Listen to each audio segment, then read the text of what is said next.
I didn't want to make this video today. I got done with the breakdown. I had to watch what happened last night twice.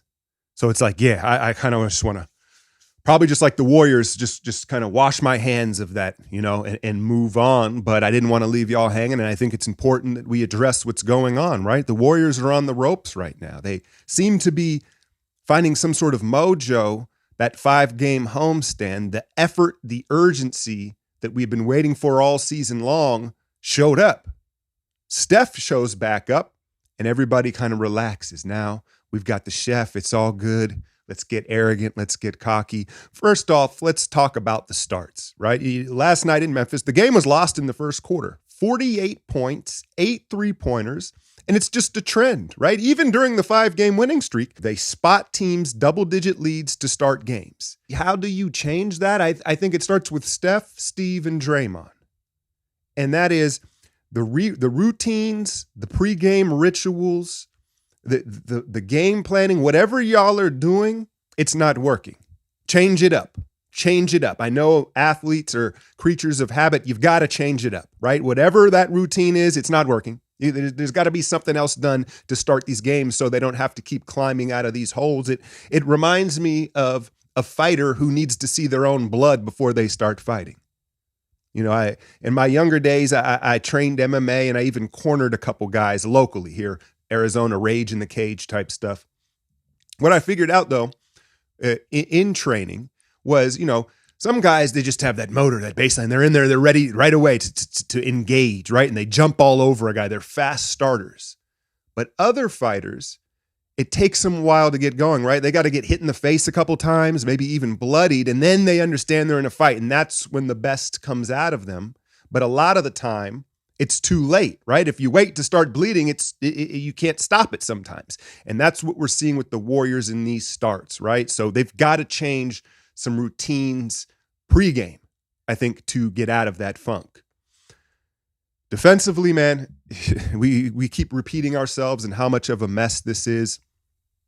In listening to Draymond and his Dylan Brooks monologue the other day that I know all of you have heard by now, he got to bragging about how smart he is and how most fans don't see what he does. And quite frankly, he doesn't follow the rules of typical defense, right? Like he doesn't do what you think he's going to do. And that's what makes him so special. Overall, I agree, right? Like I'm not saying in the final 2 minutes of a tight game, Draymond shouldn't jump into instinct mode and go and blow up a team set because we've seen him do that his whole career. I understand that. However, with the roster that we have right now, Draymond needs to help these guys by following the rules. Do what's expected because the personnel now on this team, they aren't able to anticipate Draymond going off schedule. And so you're seeing these massive miscommunications. The best way I could describe it is, how we all have a friend who is always late. And so eventually you adjust, you understand who they are. And if you got to be somewhere at 8:00 with them, you could show up at 8:20 or 8:30 and you're good to go. And that's what Otto Porter and GP2 and some of these guys in the past, Sean Livingston, that's what they understood about Draymond. Hey, he's going to go off schedule, and they kind of understood what was going to happen, and it would stay connected.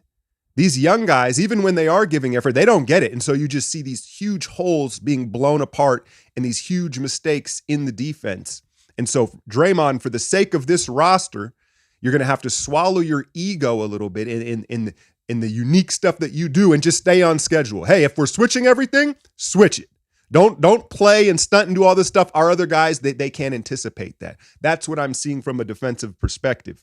So yes, things are looking very sketchy right now. It feels like we're on the ropes. Schedule's not getting any easier. And there is it's not even the losses because we know how jumbled up things are. There's plenty of games to still be where they want to be seeding wise. It's how it's going down. It's the body language and the vibes of the team that I think lead a lot of people to believe that this thing is a wrap. Where was the effort and energy and urgency that we saw in that 5-game streak. And I know a lot of people suggest, well, they let their guard down with Steph back and he can't be the savior. I think there is an element of that. I will propose another question to you. What if internally they know that Wiggins isn't coming back this season? So they're just kind of like, we ain't gonna go far anyway. They know without him, and then the GP2 situation, I think there are plenty of reasons for the vets to kind of just say, F it, like this season's a wash. I think the easy thing to do when we start placing blame, and believe me, there's plenty to go around, is either blame the staff, the coaching staff, or the two-way guys. The two-way guys are two-way guys, fam. Like that's why they're two-way guys, so they are going to have glaring weaknesses. We have to understand that. And look, Kerr, there is some blame to go around. The staff, the preparation, it's very frustrating. But ultimately, I said this in today's breakdown, the mistakes made are so flagrant, it's hard to put too much of it on the coaching staff. It's throwing the ball out of bounds, being careless, right? It's completely blowing a switch. It's just zoning out on a baseline out of bounds. That's not coaching. Again, that's the will and want of these players. And it seems to be wavering at just the wrong time. So I can't call it. We got to just go one game at a time here. Kuminga goes down. It's tough. It's tough. But the irony is now with the play-in and the way this is designed, they could slide heavily here and still find themselves in the play-in and somehow have a fighter's chance. So I guess that's what the NBA wants. But people talking about blow it up, hashtag everyone but Steph. Everyone but Steph. But I get back to the blame pie and all this stuff, and I see the new polarizing subject is Jordan Poole now that Wiseman's out of here.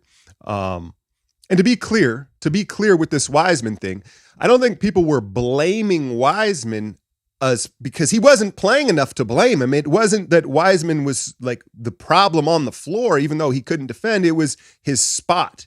It was what the front office and the organization expected from him hurt overall how they constructed the roster. Jordan Poole. He has signed a $130 million extension. His piece of the blame pie gets significantly greater now. His expectations are significantly more. But the other element of that contract extension is, this is how the NBA works, right? You are a $100 million player, you're playing heavy minutes, right? They're handed to you. That's just the way it works. And at this point right now, I think that the rotation, even starting Poole last night, is kind of like, hey, let's jumpstart Poole, right? He plays so much better when he's a starter. I think a lot of the rotations have to do with Poole and that contract extension and having to play him because, frankly, if it never happened and he was just on his rookie deal, one, I think he would show a lot more effort defensively right now. And two, I think Kerr would, at this point, have buried him on the bench somewhere between Ty Jerome and Moses Moody.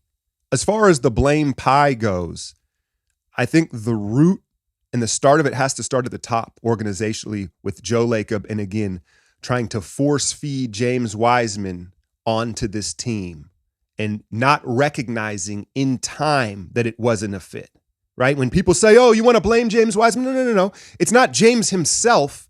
It's the way the organization handled him and how it hampered the roster construction, right? And then you look at the GP2 trade. Listen, you can see how the mistake happened, right? They're interested in OG Anunoby. There's a scramble at the end of the deadline, and all of a sudden they're like, hey, we can get GP2 back, and they looked a gift horse in the mouth. When if you sat back and thought logically, it would be like, hey, why would they trade him back to us? Wait a minute, we saw him just the night before, and he didn't look very good, right? So I can see where the mistake happened. At the same time, hold the L. It was a mistake. And so the roster construction is the root. And now you have all these players with different agendas that don't know how to play together. We're too small and we're limping to the finish line. But that's how it goes, right? You can't win them all. All we can do is sit, watch, and hope for the best. Hit that like, share, and subscribe. I'm out, y'all.